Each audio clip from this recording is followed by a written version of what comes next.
Maitreya Bodhisattva.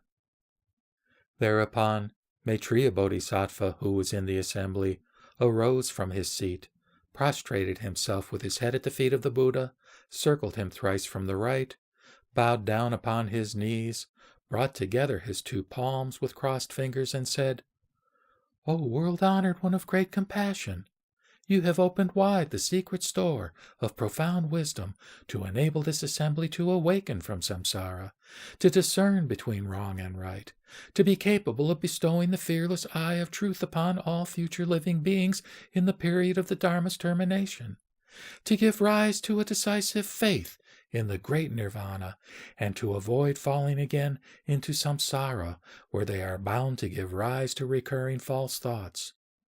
World-honored one, if the bodhisattvas and future living beings in the period of the Dharma's termination desire to sail on the Tathagata's great ocean of nirvana, how should they cut off the basic roots of samsara? How many samsaric natures are there? What are the differences in the cultivation of Buddha Bodhi, and how many expedient methods should they use when returning to samsara to liberate living beings? May you not forsake the great compassion out of which you are saving the world? Pray, teach all practicing bodhisattvas and future living beings in the period of the Dharma's termination, so that their wisdom eyes can be cleansed, their mind mirrors will shine, and they will be completely awakened to the Tathagata's unsurpassed omniscience." After saying these words, he again made the same prostration and the same request for a second and third time. The world-honored one said to Maitreya Bodhisattva, "Excellent, excellent! Virtuous man, it is good that for the benefit of bodhisattvas and future living beings in the period of the Dharma's termination, you can ask about the Tathagata's profound, secret, and abstruse whole truth, so that these bodhisattvas' wisdom eyes can become pure, and that all future living beings in the period of the Dharma's termination can cut off the basic root of samsara forever, can be awakened to reality, and can rest in the patient endurance of the uncreate.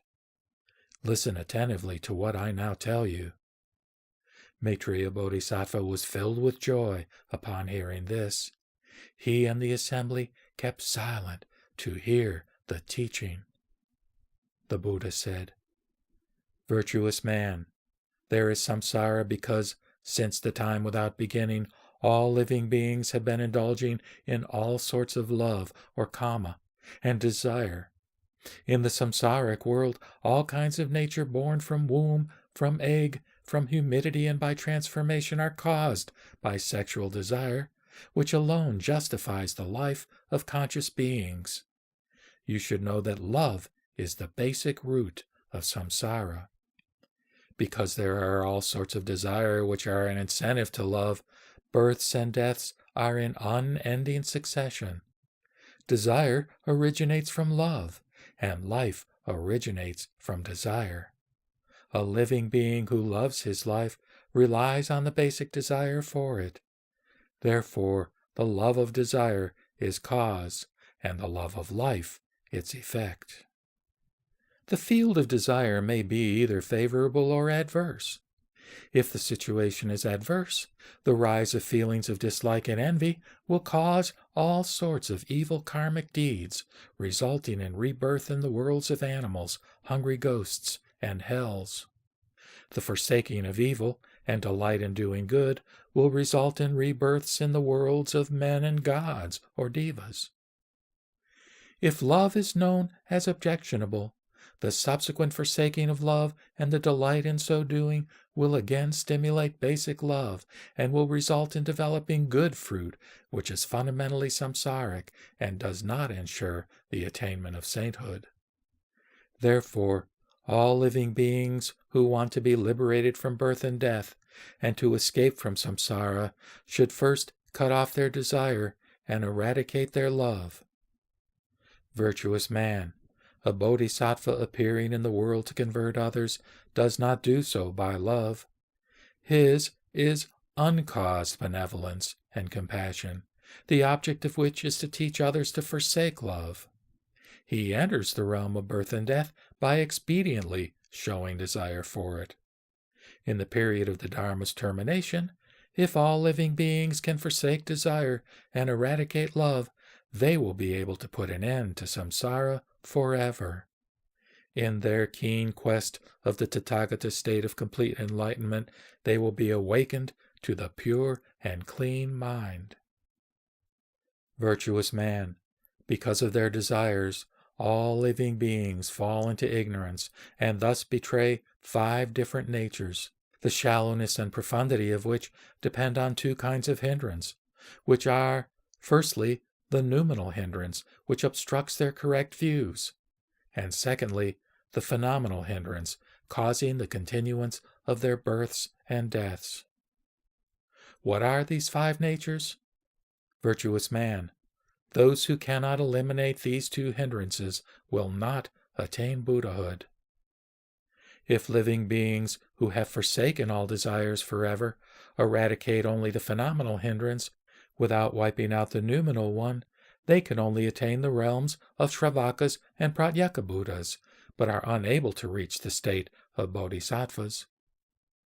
Virtuous man, if future living beings in the period of the Dharma's termination wish to sail on the Tathagata's great ocean of complete enlightenment, they should first vow diligently to destroy the 2 hindrances. After these hindrances have been overcome, they will be able to enter the realm of Bodhisattvas. If the noumenal and phenomenal hindrances have been destroyed forever, they will enter into the Tathagata's profound complete enlightenment and fully realize Bodhi and the great Nirvana. Virtuous man, complete enlightenment is attainable by all living beings. If they meet an enlightened person and follow his method of practice from the cause ground, their attainment will be either gradual or instantaneous. If they come across the Tathagata's teaching on unsurpassed Bodhi and follow its right way of self-cultivation, they will all realize the Buddha fruit, irrespective of their small or great roots.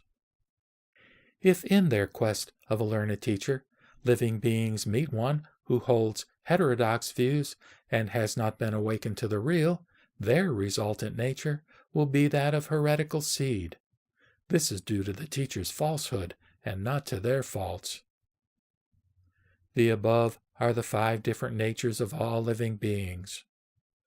Virtuous man, a bodhisattva only uses the expedient of his great compassion to enter the realm of existence for the purpose of opening up the minds of those who are not awakened and of appearing friendly in various forms and in favorable or adverse situations to cooperate with and convert them so that they can all become Buddhas.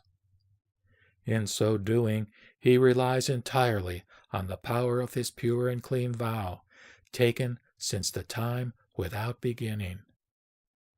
If future living beings in the period of the Dharma's termination wish to strengthen the power of their developed minds set on complete enlightenment, they should take the Bodhisattva's pure and clean great vow, declaring, "May we from now on dwell in the Buddha's complete enlightenment, and may we not, in our search for teachers, meet heretics and men of Hinayana." By strictly adhering to the vow in their self-cultivation, they will be able gradually to wipe out all hindrances. When all obstructions are completely overcome, their vows will be entirely fulfilled. They are thus bound to ascend to the pure and clean Dharma temple of liberation and will experience complete enlightenment in the wonderful region of glory. To repeat his instruction, the world-honored one read the following gatha.